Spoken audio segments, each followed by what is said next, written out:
tonight, after a lot of deliberation over this last week of what we wanted to make today, the weather's been kind of weird and wonky all over the place here in Edmonton, and what I've landed on is the beginning of kind of some summer treats. We are tonight.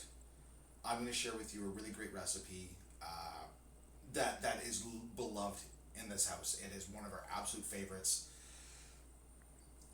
Once you make this, it's going to become a favorite of everybody that tries it. It is phenomenal. It's a great alternative to actual ice cream, because today we're making lemon buttermilk sorbet. Now, right off the bat, you might notice that we're adding buttermilk. Traditionally, sorbet has no dairy in it whatsoever. But what we're doing is we are going to create a double citrus syrup, add it to our buttermilk, and we're going to let it rest, and then we're going to spin it just like a regular sorbet. Basically, what we're going to do is we are going to infuse buttermilk with an incredible amount of citrus, with a touch of vanilla, and once we let it rest, and once we put it through the process, it is going to have the same texture as sorbet, but it is also going to have that really nice creaminess that you get out of ice cream. But the big bonus on this one, this is completely egg-free. There's no custard to make, so you don't have to worry about tempering or anything like that. So we're going to get right into this, because this is pretty simple tonight. So this shouldn't take us too long. So the first thing we're going to do is we're going to jump right onto these lemons. Now, I have 2 very large lemons here, and I have a zester. This is one of those pieces of equipment that you're going to see a lot in our videos and in the live stream. This is one of the most important things that you can invest in your kitchen. There are a lot of them out there. I recommend the ones that come from a brand called Microplane. I'm not endorsed by them by any means. I'd love to be, but I'm not. The reason that I recommend them is they make the most consistent product. A lot of the other ones, they're a little chunkier. These ones are very fine, and you're going to get an amazing product out of this. So basically what we're going to do at the very beginning here is we are going to make a lemon-infused double syrup. Now, the reason I'm calling this a double syrup is because we're using 2 cups of sugar to 1 cup of liquid, while a normal simple syrup is 1 to 1. So that's where the little bit of a difference is going to come in. So because we're going to use the juice from these lemons, and possibly a little bit more if we have to, just in case, we're going to zest these first. So again, we're going to take our microplane, which is basically just a piece of metal with these amazingly fine grates on them, similar to a cheese grater.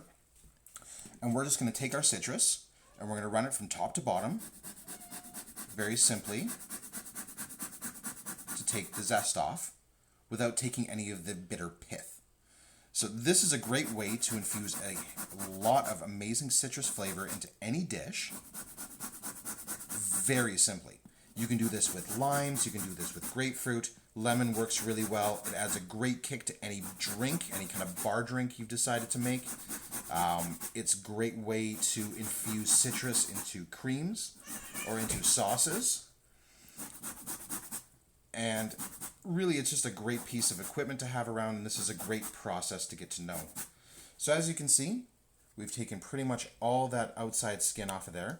Now I should mention, I did wash these lemons ahead of time, just to make sure that any of that excess wax on the outside of the skin that keeps them fresh in the store is gone. So we're just going to keep going. We're going to zest our second lemon here. Now, the reason we're zesting these first, because we are going to juice these, we are going to steal the juice out of them, and it's just a real pain to zest a lemon that's already been cut in half and juiced. So we're going to just go through here, very simply, just take all that awesome zest off the outside of our lemon. Now you can see we've got a really nice pile of lemon zest. So that's going to be one of the real big things that kicks this into a lot of flavor, is going to be the zest itself. Now we're just going to juice these lemons. Now I have a half a cup of water here, and all we're going to do is we're going to juice these lemons and possibly add a little bit more lemon juice to top it off to get to 1 cup of liquid. So I'm just going to take my knife, I'm just going to split these lemons. Now these lemons are a little overripe. As you can see, they're giant. And on top of that, you can see the inside flesh is starting to separate a little bit. Really all that means is you're probably going to get a touch less juice than you would normally out of your lemon. So we're just going to go right over top of our water, and we're going to squeeze all that right in there.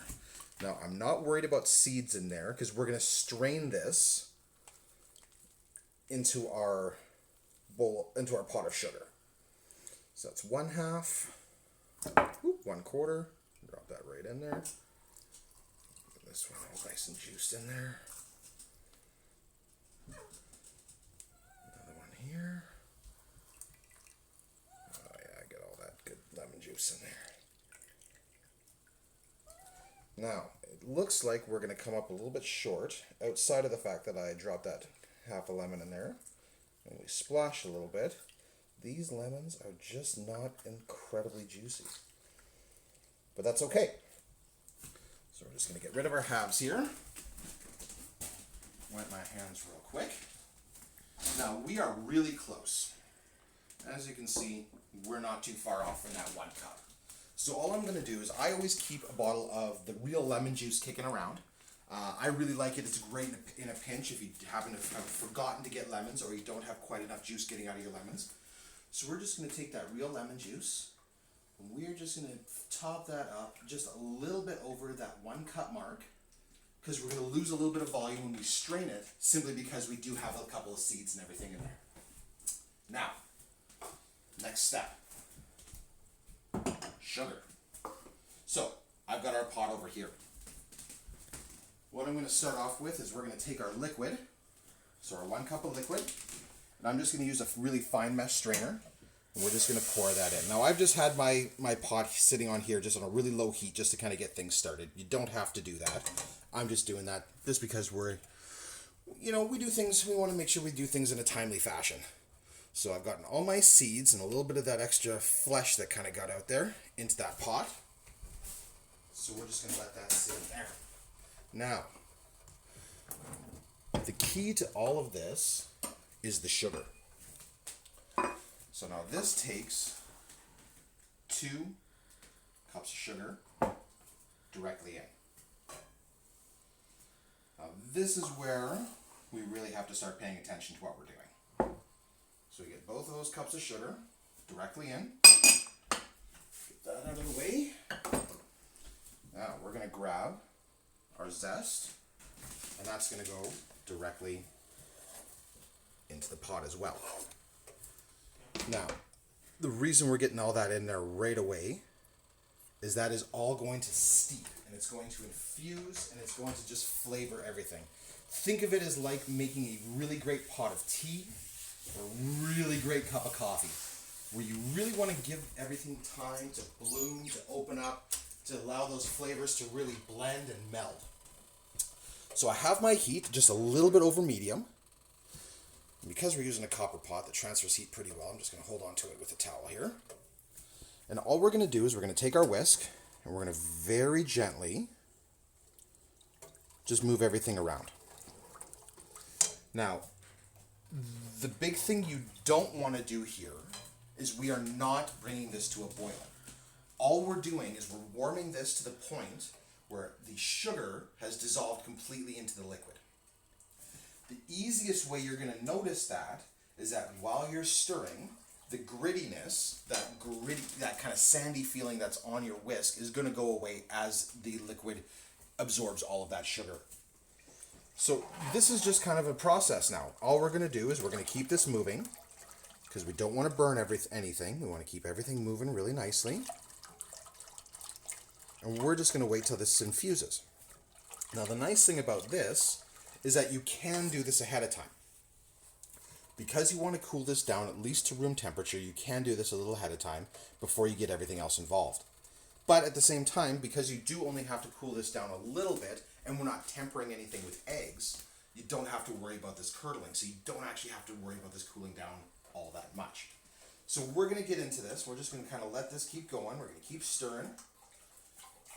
And as we keep stirring, and as the liquid keeps heating up, and as more of that sugar keeps dissolving into the liquid, you are going to notice, even as you're stirring, you're going to be able to see the bottom a little bit better. And we're going to get almost a opaque liquid now, which means that our sugar is really, really getting in there. Now, we are almost to the point where I can take this off the heat. Like I said, this actually doesn't take a lot of time. It's a very simple process because all you're doing is infusing. You're not making it clear. You're not worrying about reduction of any kind. You're just worrying about infusion, which means low heat fairly quickly. It doesn't take a lot of time.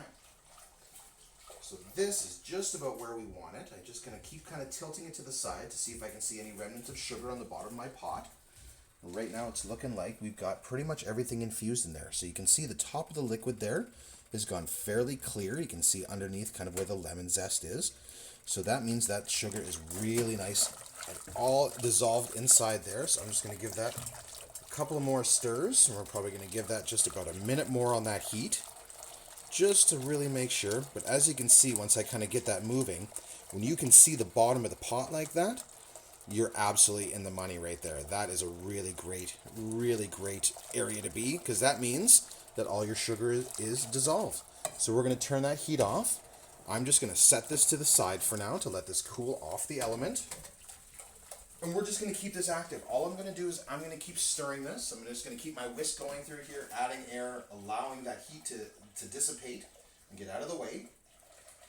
Because the next steps aren't very difficult. We're really well over halfway done. Besides actually incorporating this into our buttermilk, and then we have to let it chill. We got to let it cool down. We got to let it relax and infuse and just kind of really mellow out in the fridge for like 4 hours.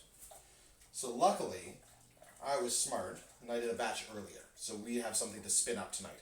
So it's not going to be a 4-hour stream of me sitting here trying to make everybody entertained and talking and trying to answer questions for 4 hours.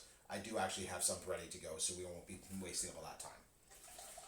So now that this has already cooled down a lot, because we are moving it around substantially, you can already see that the steam is starting to dissipate, and you can put your hand above it. You can already feel the heat going away.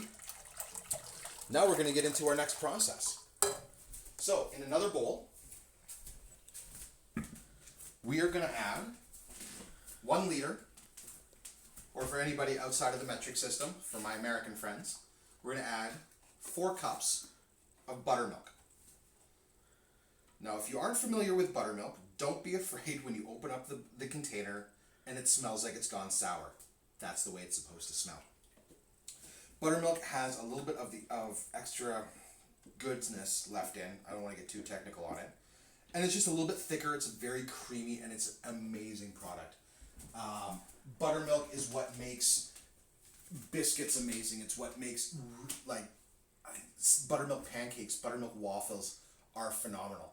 And this right here, I have found, is one of my favorite utilizations for buttermilk. So once again, we're just going to kind of go back here. We're going to keep moving that around, keep getting that heat out of there, but we're pretty much good to go. So all I'm adding to that buttermilk is a half a teaspoon of vanilla. Because who doesn't like vanilla? And vanilla goes a long way, and vanilla and citrus are very, very well paired together. So what I'm going to do is I'm going to add a half a teaspoon plus like a splash, because I like vanilla. So we've got that. We're just going to add that to the side there. And now this is the easiest part. This is the best part of the whole thing. Now, normally at this point, you would be incorporating egg yolks in a custard, and you would be tempering, and you would be doing a lot of things that could go very wrong very easily with ice cream.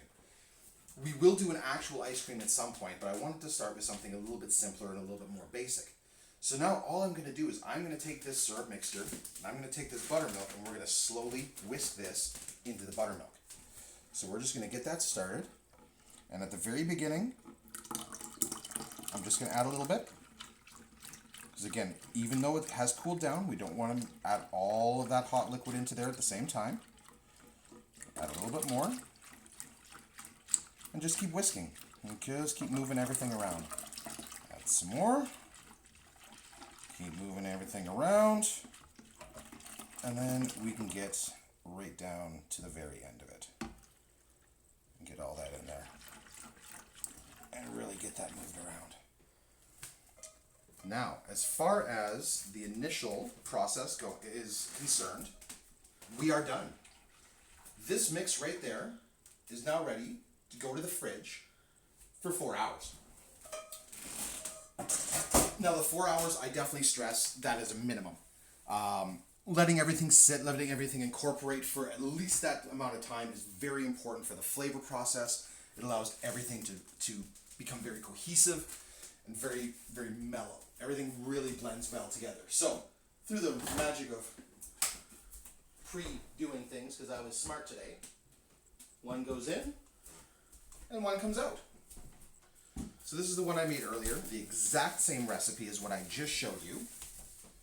Not a single difference. Now we're just going to move that just around a little bit. So that is all incorporated in. This is now ready for your ice cream maker. Now, I'm just going to taste that real quick. That is heavenly. The one thing that is wonderful about this is that not only do you get an amazing citrus flavor, but you have a beautiful amount of sweetness within it, and a little bit of the tartness of the buttermilk really helps carry that citrus flavor all the way through. Now, everybody has a different ice cream maker. If you have one, if you don't, I definitely recommend checking one out. If you can find one on sale, fantastic. Personally, we happen to have a KitchenAid stand mixer. Again, I'm not sponsored by them. I hope to be one day. That would be fantastic, but not yet. But I can't recommend this guy enough. It's worth the investment, 100%. Now, one of my favorite attachments that you can get for this guy is this wonderful piece right here. Now, this is a double wall freezer bowl. Literally, all you have to do is put this in your deep freezer for at least 24 hours, and you can make ice cream. There's a liquid in between the two walls that super freezes, keeps everything very, very cold. And we're basically going to add a really nice auger to this, and we're going to slowly pour this in at a nice speed on the mixer, and this is going to churn our ice cream for us. Very, very simple. Highly recommend if you have a stand mixer. If you don't have this, definitely worth the investment. So all we're going to do, we're going to attach this in, just like a regular mixing bowl. It comes with some specialty equipment to make this guy work. The first piece just kind of snaps right over as a placeholder. Second piece right down, and that goes right on top. Lock that bowl into place. We're going to turn this up to 2. I'm going to grab my spatula, and we're going to start mixing. So really, at this point, now that this is spinning, all we're doing is pouring this in.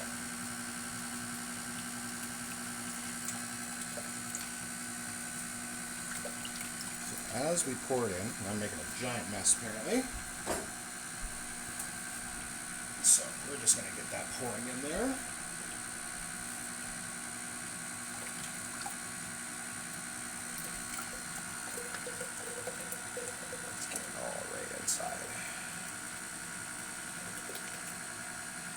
As that spins, as all that freezer bowl does its work, well, this really just doesn't want to pour very well today. What's going to start to happen is this is going to start getting all nice and frosty. So we're just going to get all this mix right in there. And really, at this point, it's all about time. We just have to wait. Which is the hardest part of anything when you're cooking, is always the waiting. So I'll take this opportunity just to clean up my mess a little bit. And now we're just going to let this spin. And it's going to spin, and it's going to spin. And as it's doing that, it's slowly going to start freezing. And it's going to turn that simple mixture that we made into velvety, decadent, silky smooth sorbet. Now, like I was saying earlier, sorbet is normally just slightly extra sweetened fruit puree run through an ice cream mixer in the same way that we're doing it now. So really all we've done is replace the base of fruit puree with buttermilk. And ultimately, we're just adding a slightly dairy texture to an otherwise completely what would normally be a dairy-free product. So this is just a slight different riff on it.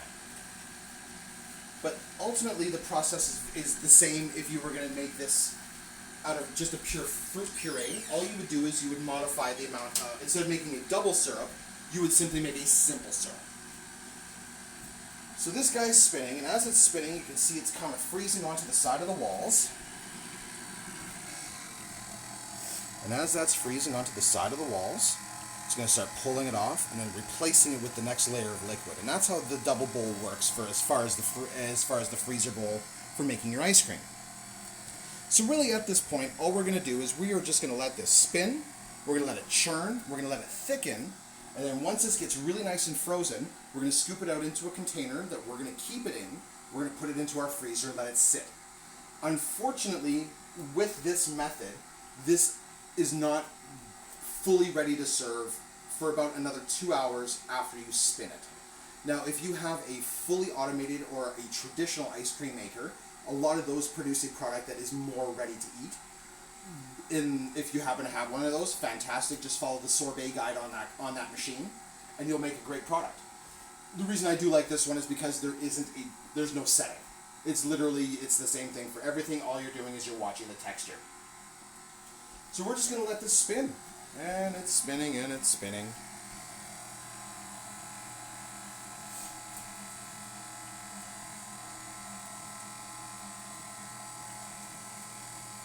I'm going to say a big hi to Mom out there. Hi Mom, thanks for watching. Appreciate it. I know you're looking forward to it and you're going to get a nice big. We're going to bring some over, don't you worry. You'll get some lemons of Buttermilk Sorbet, don't you worry. Bring it over for Father's Day dinner. So really, this is the whole thing right now. Is we're just going to let this spin, and there's not much more to it, unfortunately. Like this is one of those really easy ones that that you can make ahead of time and you can have ready to go. This lasts for months in your freezer as long as you put it into a container that's tight enough to restrict your airflow. I would definitely recommend, once you get it frozen in your deep freeze, putting a piece of saran wrap directly over top of the product before you put the lid back on, before you put it back in the freezer. And other than that, it's very versatile. It's really great one of the really great things you can do with this is you can actually take a couple of scoops of this and drop it into a glass of wine or a glass of champagne, and you can make yourself almost like a float, but it's a little classier because it's sorbet and it's very citrusy, so it adds a really nice flavor. If you want to make yourself kind of a fake rattler, put a couple of scoops of this in the bottom of a cup and pour your favorite light beer over top, and you're going to have yourself a really nice citrusy beer. I know that goes against the rules for a lot of people, but hey, we're all about breaking rules around here. It's the reason why we're uncensored. But yeah, really, we're just gonna have to wait on this guy at this point in time. So, if anybody who's watching, if you have any questions you'd like to ask myself and have me answer while we're standing here waiting around, please feel free to throw some questions up, and let's have a little Q&A while we wait for the ice cream to spin, I guess. If there's anybody actually out there. Sometimes it does feel like I'm talking to myself.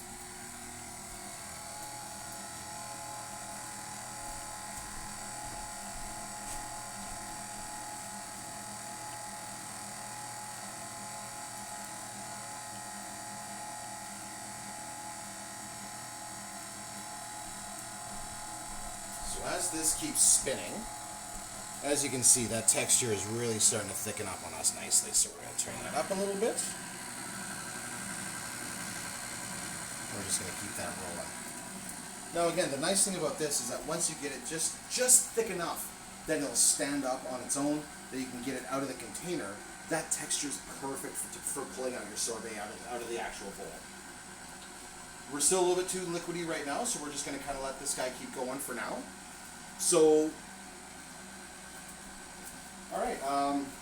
So, one thing I will show is one of the great things about living in Edmonton here is we have one of the best. If you need a knife or any kind of culinary tools, again, I'm not sponsored by these guys by any means. this is just a personal preference that I'd like to share with everybody. There's an amazing company here called Knifeware. You can go to knifeware.ca, you can order things all over, I believe they ship worldwide, and I think it's actually free shipping over $200. Don't quote me on that. Every knife that you see me use here, this is the one I happen to be using today, which I picked up actually at one of their garage sales. This is actually made out of the rudder, or sorry, the propeller of a shipping vessel that was reclaimed, and a blacksmith made knives out of it. So kind of a cool little guy I have there. If you are looking to invest in any kind of culinary tool, specifically a knife, and you do have a little bit of extra money to spend, please go and check them out. I can't recommend them enough. They are a local Alberta business. The people there know so much about knives. If you don't know what you're looking for, email them, let them know what you want to use it for, and they will send you a recommendation within your budget lines. You'll never feel like you need to buy anything super expensive from them. If you walk in there and that $50 knife is the one that suits you the best, they're going to send you out the door with a smile on their face, and they're going to be so happy that they hooked you up with that. So that's my little spiel for the local business tonight. Please, knifeware.ca or Knifeware if you're in Edmonton or Calgary or Ottawa or I believe Vancouver. I believe there's physical stores in those places. Go and check them out. They're awesome.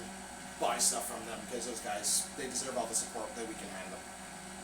Alright, so we're going to take a quick look at this sorbet and see how we are as far as thickness goes. So I'm just going to stop the auger real quick. Okay, so we've still got quite a ways to go on that. So we are just going to let that spin for a little while. Now, like I said, you don't have to worry about this getting incredibly thick. Because of the nature of what we're making, this will thicken up in the freezing process. So really at this point, this is just more to kick off everything and get the freezing process started. Now, if this was ice cream, that would be a little bit of a different statement. Because you want to make sure that your ice cream is 100% frozen before you put it into the freezer to prevent any ice crystals from forming within the layers with excess moisture. So really at this point, we are just going to let this go, and we're going to, that's the only problem with this guy, is that it does take a little bit of extra time to make sure that we get that all the way through. But it's all right.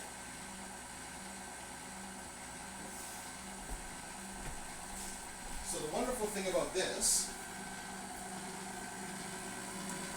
is that really you can kind of change up the flavors within this as well. If you wanted to change out the lemon for lime, for instance, or grapefruit, kumquat would be really, really nice in there. Even to go as far as like orange, mandarin orange would be phenomenal in there, nice and sweet and very, very floral, very citrusy.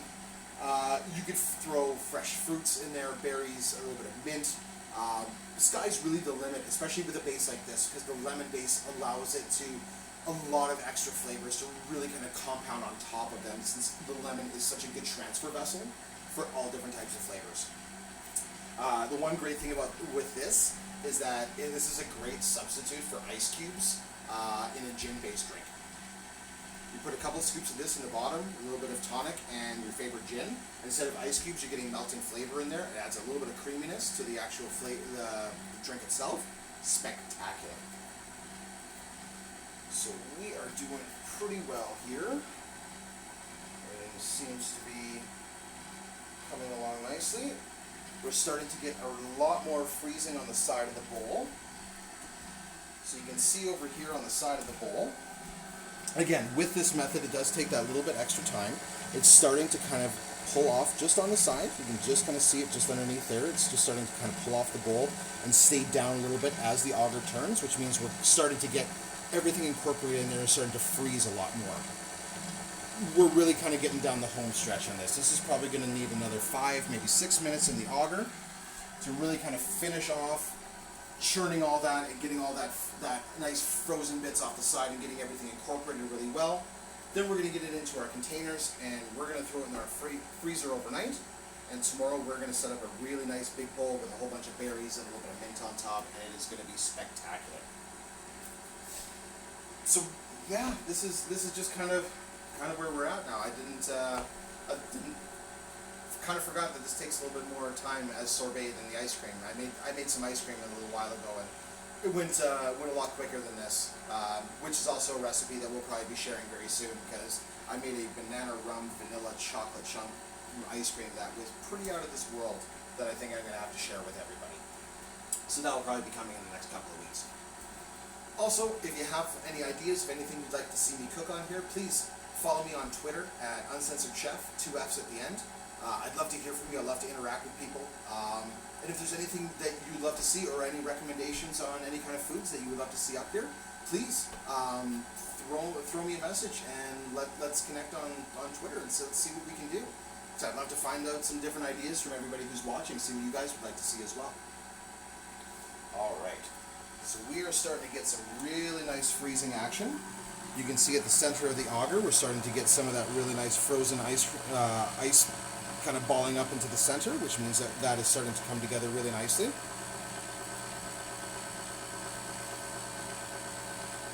So at this point in time, like I said, unfortunately,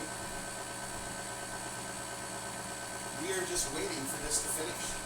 There's unfortunately no way that we can rush this process. It just has to do what it has to do until it's done. You know, that's the one thing when it comes to cooking, is that there are some processes where you can do things to expedite them. You can do things ahead of time, or there are corners that you can cut. There are other times when the process has to be done so adherent to the way that it has been described and written that any kind of deviation from that will ruin your product. When it comes to ice creams, the churning process, that's an important one. That's where you're going to get the bulk of your texture, and you're going to make sure that you don't get a lot of ice crystals forming within your ice creams or your sorbets. Again, there's once you start making this and you are comfortable and you know how your machine works, that's when you can really start playing around with this. You can really start making this your own.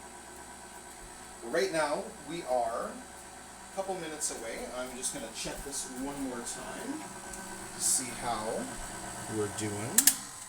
Okay, we are just about there. So, that looks quite liquidy still. However, with the sorbet, it doesn't have to be a fully frozen churned ice cream like you would normally see if you were doing a full custard-based ice cream, where you get that really nice frozen churny goodness. This is a very different process, and you're going to get a very different texture out of it. So, I happen to have a couple of containers right here that we're going to mix this into. Now, the amount that I've made here would fill one plus a little bit of this. I'm going to spread it over two because I want that extra room for the freezing. I want to give it room to expand, to move around as things are settling and as things are getting all said and done. So, we're going to stop this guy. We are going to pop the lid, take out our auger. Now again, this may look a little liquidy, but right now, this is exactly where we want to be. So we can move that around, but it's really nice and thick. That's perfect. So now all we're going to do is we're going to transfer that beautiful liquid into our containers. Oh yeah. Just like so. And these guys, like I said, these guys are going to go into the freezer. They're going to stay there for at least 8 hours. But after that 8 hours, let me tell you, you are going to have something that you are not going to want to stop making. This is one of those things that once you start making this and once you feed this to a couple of people, they are going to ask for this all the time. This is going to become a very big favorite for you and your friends. So that's it. All we're gonna do is we're gonna move this guy over here. There's something in my ice cream right there. So ultimately, for volume wise, at the very end, we have just under 2 liters of beautifully creamy lemon buttermilk sorbet. This is a very simple way to enter the world of ice cream and frozen desserts. This is a very simple and delicious way to add a nice accompaniment or a finish to any heavy meal as a light finish. Please give this a try. Please send me pictures. I really want to see them. Again, follow me on Twitter, Uncensored Chef with 2 F's at the end. If you're watching me for the first time, welcome. Thank you. I really appreciate the support. Please hit that follow button up top.